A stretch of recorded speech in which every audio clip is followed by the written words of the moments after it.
한 손만으로 소리를 내는 법. 백은선사. 일본에서 임재종을 다시 일으킨 선사가 있습니다. 다름 아닌 하쿠인 선사입니다. 우리말로 백은선사라고 부릅니다. 그는 눈 밝은 스승을 만나지는 못했습니다. 대신 홀로 깊이 수행을 해서 나름대로 깨쳤습니다. 그를 상대할 사람은 없었습니다. 백은은 종횡무진 법문을 쏟아내고 다녔습니다. 그러다 한 거사를 만났습니다. 그 거사가 백은을 향해 이렇게 말했습니다. 스님께서 정말 깨쳤습니까? 만약 그렇다면 한 손만으로 소리를 내보시오. 이 말을 들은 백은은 말문이 탁 막히고 말았습니다. 아무리 궁리해도 한 손으로 소리를 낼 수는 없었습니다. 독장난명이란 말이 있지 않습니까? 손바닥도 마주쳐야 소리가 나는 법입니다. 그런데 다짜고짜 한 손만으로 소리를 내라니.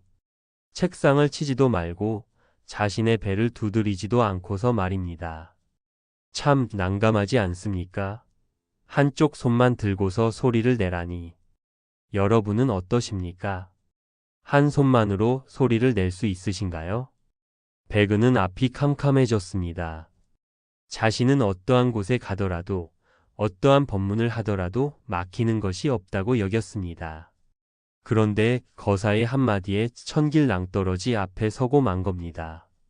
그 낭떠러지에 다리는 없고 밑은 아득하고 아무리 생각해도 건널 방도는 보이지 않았습니다. 이날부터 백은은 입을 닫았습니다. 법문도 하지 않았습니다. 그리고 자신의 내면을 향해 물음을 던지기 시작했습니다. 피나는 수행에 들어간 겁니다. 그렇게 수행의 세월이 꽤 흘렀습니다.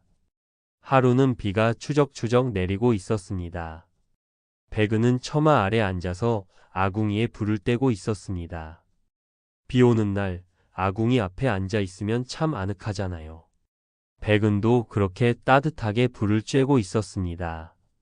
처마 밖에선 후두둑 후두둑 비가 쏟아지고 있었습니다. 처마 끝에서는 뚝뚝 빗방울이 쉬지 않고 떨어졌습니다. 그런데 백은이 앉아있던 아궁이가 꽤 좁았나 봅니다. 아니면 백은이 딴 생각하느라 잊고 있었던 걸까요? 당시 그의 몸은 반 정도가 처마 밖으로 나가 있었습니다. 줄기차게 비가 내리고 있었으니 백은의 반신이 비에 흠뻑 젖었습니다. 반면 아궁이 앞쪽의 반신은 바짝 말라 있었습니다. 반은 젖고 반은 마르고. 처음에 백은은 그걸 몰랐습니다. 뒤늦게 그걸 알아차렸습니다. 그리고 마침내 크게 깨쳤습니다. 도대체 백은은 무엇을 본 것일까요? 마른 몸과 젖은 몸.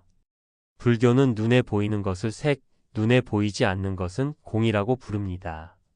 사람들 대부분 눈에 보이는 것만 붙잡고 살아갑니다. 생생하게 눈에 보이고 실감나게 손에 잡히니까요. 그래서 백은에게 손은 왼손과 오른손 둘뿐이었습니다. 비단 백은만 그런 게 아닙니다. 사람들 대부분 그렇게 생각합니다. 우리에게도 손은 둘뿐입니다. 아궁이 앞에 앉아있던 백은도 그랬습니다. 그는 불을 쬐며 바짝 말라있는 자신만 봤습니다. 처마 바깥으로 나가서 젖고 있는 자신은 보지 못했습니다. 비에 흠뻑 젖은 자기 몸의 나머지 반을 알아차렸을 때 백은은 문득 깨닫습니다. 보이는 것과 보이지 않는 것이 둘이 아니구나. 그걸 깊이 깨친 겁니다. 그와 동시에 백은의 울타리는 와르르 무너져 내렸습니다. 왼손도 무너지고 오른손도 무너졌습니다. 백은이 생각하던 백은의 나도 와르르 무너져 내렸습니다. 이쯤 되면 사람들은 따집니다. 그럼 일이 더 꼬여버린 게 아니냐고 묻습니다. 왼손도 무너지고 오른손도 무너졌으니 낭패다. 아무 손도 없는데 어떻게 소리를 낼 수가 있느냐. 적어도 한쪽 손은 남아 있어야 하는 게 아니냐? 이렇게 쏘아붙입니다.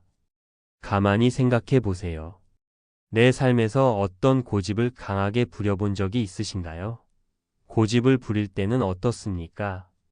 고집스런 나만 보입니다. 그게 나의 전부, 세상의 전부입니다. 그러다 어떤 계기로 고집을 꺾으면 어떻습니까?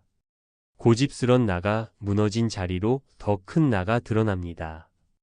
도저히 수용할 수 없었던 상대방의 생각과 행동도 이제 받아들이게 됩니다. 왜 그럴까요? 나를 가두던 울타리가 무너졌기 때문입니다. 울타리가 무너지면 울타리 밖에 나가 드러납니다. 내 고집이 무너지면 고집 밖의 세상이 드러납니다. 그런 식으로 수행자는 자신을 더 확장해 나가는 겁니다. 그러다가 마침내 왕창 무너지는 순간이 옵니다. 이제 백은선사는 한 손만 들어도 소리를 냅니다. 어떤 소리냐고요? 창가로 불어대는 바람 소리, 숲속에서 들리는 새소리, 처마 끝에서 떨어지는 빗소리. 세상에서 들리는 모든 소리가 이제 백은선사의 소리가 됩니다. 왜 그럴까요? 그 모두가 백은선사가 들어선 더 큰 나 안에 들어가 있기 때문입니다. 한 손만으로 소리를 내는 법. 절에 가면 우리는 가끔 천수관음상을 만납니다. 1000개의 손, 1000개의 눈을 가진 보살입니다. 왜 그에게 1000개의 손이 있을까요? 마찬가지입니다. 세상의 손들이 다 더 큰 나 안에 있기 때문입니다. 가령 나와 동생이 심하게 싸웠습니다. 나는 내 일만 하고 동생은 동생 일만 합니다. 서로 미워할 뿐 서로 돕지는 않습니다. 그때는 내게 2개의 손뿐입니다. 그러다 내가 고집을 허뭅니다. 그리고 동생에게 사과를 합니다. 동생도 마음을 풉니다. 그때부터는 달라집니다. 서로에게 어려운 일이 생기면 서로 도와줍니다. 그럼 내게 몇 개의 손이 생긴 걸까요? 맞습니다. 내게는 4개의 손이 생긴 겁니다. 그런 식으로 나의 고집, 나의 잣대를 허물며 상대를 만나다 보면 나의 손이 점점 많아집니다. 나중에는 100개의 손, 1000개의 손도 가지게 됩니다. 그때 내가 한 손을 들면 어찌 될까요? 소리를 낼 수 있을까요? 아니면 소리를 낼 수 없을까요? 맞습니다. 소리를 낼 수 있습니다. 동생이 소리를 내고, 친구가 소리를 내고, 이웃이 소리를 내고, 자연이 소리를 냅니다. 그런데 그 모든 소리가 실은 나의 소리가 됩니다. 그게 부리두리 아님에 담긴 놀라운 이치입니다. 갓난 아기의 아빠는 누구인가? 깨달음을 얻은 백은선사가 주석하는 절 아래 마을이 있었습니다. 그 마을에 처녀의 몸으로 아이를 낳은 이가 있었습니다. 처녀의 부모는 경로했습니다. 아이 아빠가 누구인지 대라. 고 윽박 질렀습니다. 침묵을 지키며 버티고 버티던 처녀는 결국 아이 아빠는 백은선사라고 털어놓았습니다. 처녀의 부모는 당장 절로 찾아갔습니다. 백은선사에게 삿대질하며 따졌습니다. 직접 키우라며 아이를 절에다 맡기고 내려갔습니다. 그때 백은선사는 아무런 반박도 하지 않았습니다. 아, 그런가라며 고개만 끄덕였습니다. 젖 동량을 해서 아이를 키웠습니다. 1년이 흘렀습니다. 처녀는 자초지종을 고백했습니다. 아이의 아버지는 이웃의 생선가게에서 일하는 청년이었습니다. 이 사실을 안 처녀 부모는 절로 찾아와 손이 발이 되도록 빌었습니다. 그때도 백은선사는 아, 그런가라고 대꾸할 뿐이었습니다. 처녀의 부모는 다시 아이를 안고서 마을로 내려갔습니다. 백은선사는 왜 반박을 하지 않았을까요?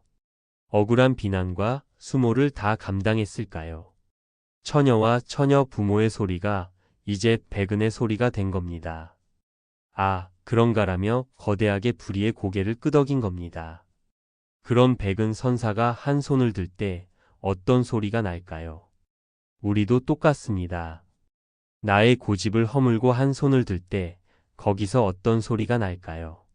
백성호의 현문 우답.